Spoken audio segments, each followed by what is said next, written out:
bé kia mà thì tia chuối quả cái chuối dẻo mà thì tôi không đâu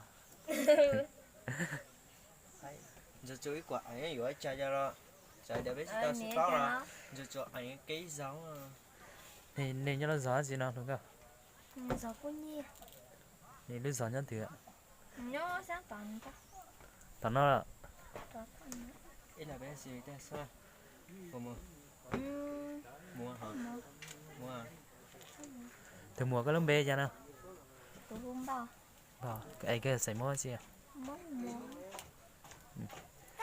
dòng cờ đi mà mùa xia ấy có tao một lần đâu nè ai chỉ một lần đó dòng gạo tao bảo con mua sữa một lần đó đúng không một cái này bao nhiêu phải nó sáng nó phải này lo mà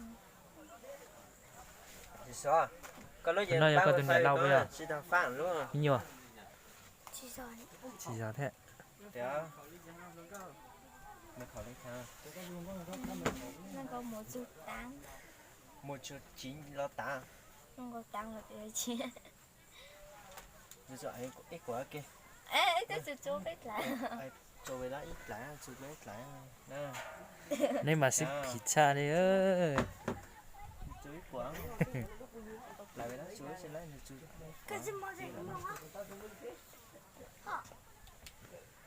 ít quá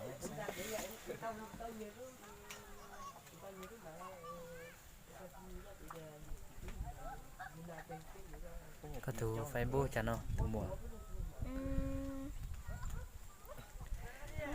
làm chơi à khai kia mà cái ngốc cũng chỉ có thằng chuyện cứ lo khai bố nhưng mà khai từ tiền á ít là mấy mà đi sau thế vận tải bây giờ nó nhớ bây giờ nó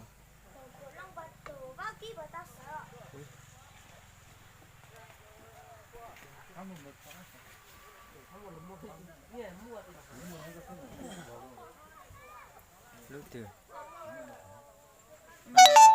sai anh đầy giá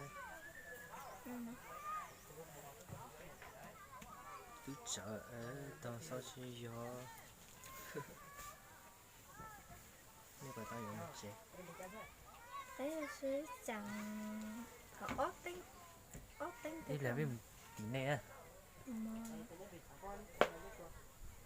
anh này chọn sai này mình ta có ta mua sữa ta ấy cái gì một không tới gì mà mua ít là được cái mua phải ba giấy mua giấy bao giấy nhiêu bao nhiêu cầm ngô giấy sữa là biết mà ít là một tè mà cái to sau thứ chợ thì chỉ có đợi sau xin lo này họ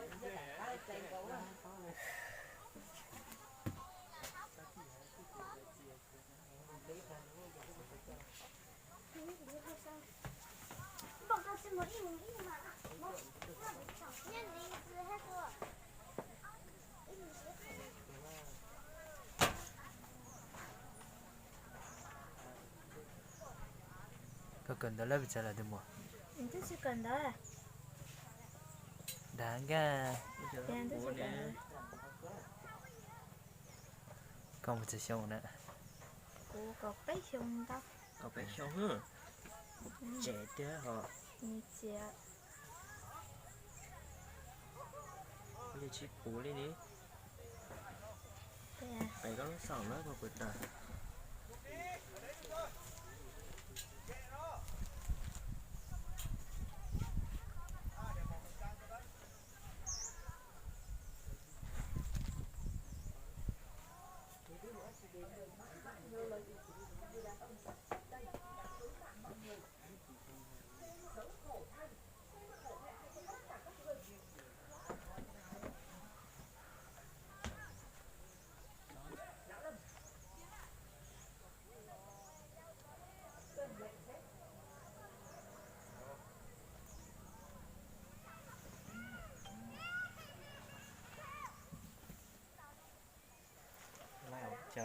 Con giọt lên vô lên nè.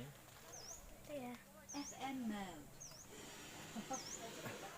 Bluetooth mode.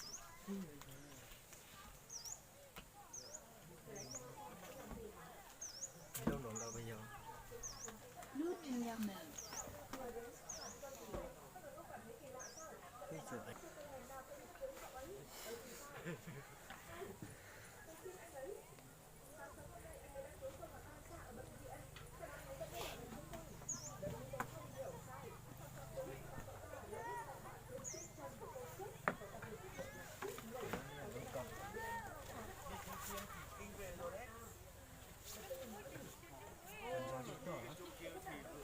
Ngon ra.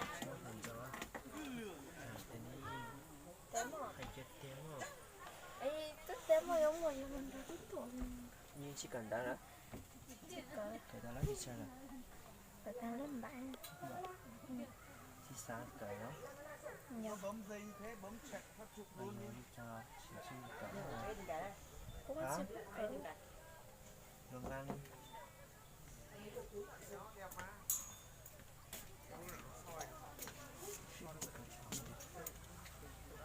Chị số thay quần áo. Thay quần áo.